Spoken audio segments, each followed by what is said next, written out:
On a warm, bright afternoon when sunlight spilled across the streets like liquid gold, a small bakery on Riverside Avenue filled with the scent of fresh bread, sweet pastries, and warm memories waiting to be made. But amid all that warmth, a quiet storm of desperation stood at the door. A thin, exhausted woman named Marissa stepped inside with dirt smudged on her clothes and worry carved into every line on her face. At her side stood her little daughter, Flora, whose wide eyes, though tired, still carried a faint glimmer of hope.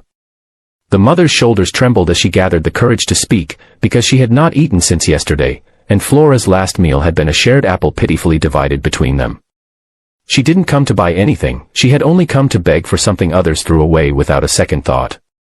If you believe kindness still matters in this world, if you believe second chances can save someone's life, please take a moment to like, comment, share, and subscribe to Kindness Corner. Your support helps us spread stories that heal. Inside the bakery, everything felt painfully luxurious to Marissa, rows of fresh loaves stacked neatly, pastries glazed like jewels, cakes decorated as if for royalty.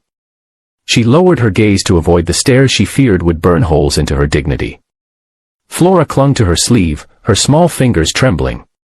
The mother approached the counter with hesitant steps, the floor almost feeling too polished for dusty shoes like hers. The employees looked up, their polite smiles fading slightly, unsure of what to expect. Marissa's voice shook as she asked them if they had any expired cake, something thrown out at the end of the day, something, anything, that she could give her daughter who hadn't had a treat in months. But what she didn't know was that someone else stood in the bakery, watching closely. A tall, well-dressed man named Roland Vance, one of the city's wealthiest entrepreneurs, was there quietly, dressed in a simple gray suit instead of his usual boardroom attire.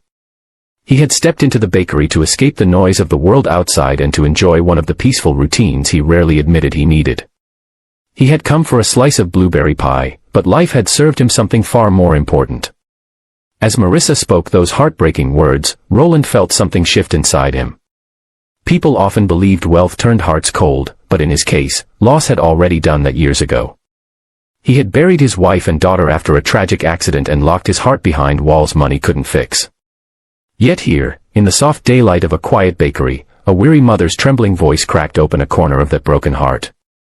Marissa stood frozen as the workers awkwardly exchanged glances.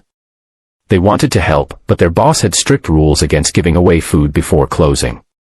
Her cheeks burned with shame as the silence thickened. She thought about turning back, escaping the embarrassment, pretending she hadn't asked. But hunger had a way of welding a person to hope, even when hope felt like a wound. Flora tugged gently at her sleeve, her eyes drifting toward a strawberry-topped cake behind the glass. She didn't ask for it. She wouldn't dare. Children like her learned early what dreams were allowed and which ones weren't. Roland noticed everything, the way the little girl hid behind her mother, the way Marissa tried so hard to stand tall despite the weight pushing her down. He could almost hear echoes of his own daughter in Flora's small hands and hopeful silence. Something inside him broke in the most human way possible. It wasn't pity. It wasn't charity. It was recognition, the recognition of suffering he knew too well. In that moment, he didn't see a homeless woman or a starving child. He saw two souls pushed into shadows by life's cruelty, standing in the doorway of a place filled with warmth they weren't sure they deserved. What happened next unfolded with the gentleness of daylight drifting through a window. Roland stepped forward, not announcing who he was, not waving around his wealth, not trying to attract attention. He walked quietly to the counter and asked the workers to pack the freshest cake in the display, the large vanilla sponge layered with berries, coated with cream, and decorated with fruits bursting with color.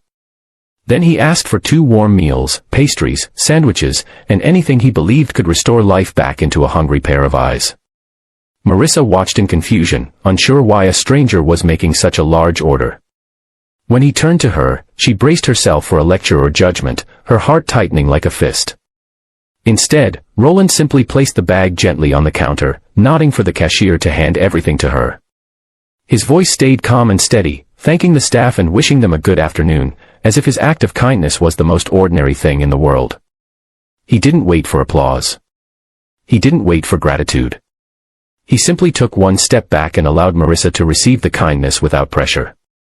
But when her trembling hands reached for the bag, her eyes filled with disbelief, and she broke down in a way she'd been holding back for months.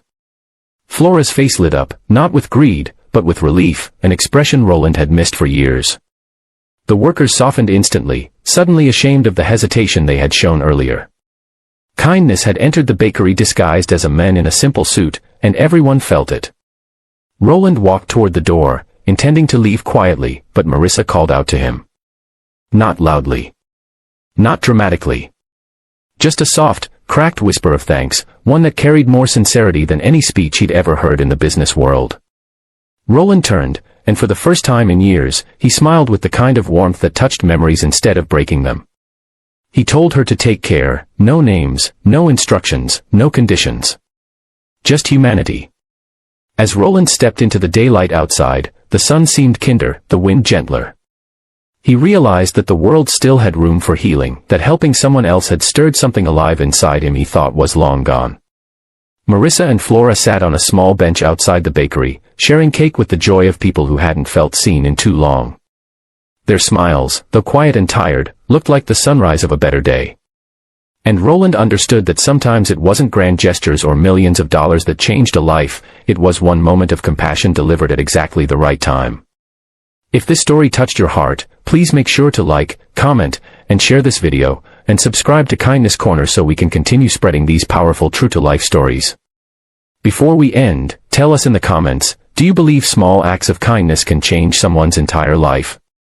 And with that, the story closes on a warm afternoon where a simple question about an expired cake led to hope, healing, and a reminder that humanity still shines, especially in places where no one expects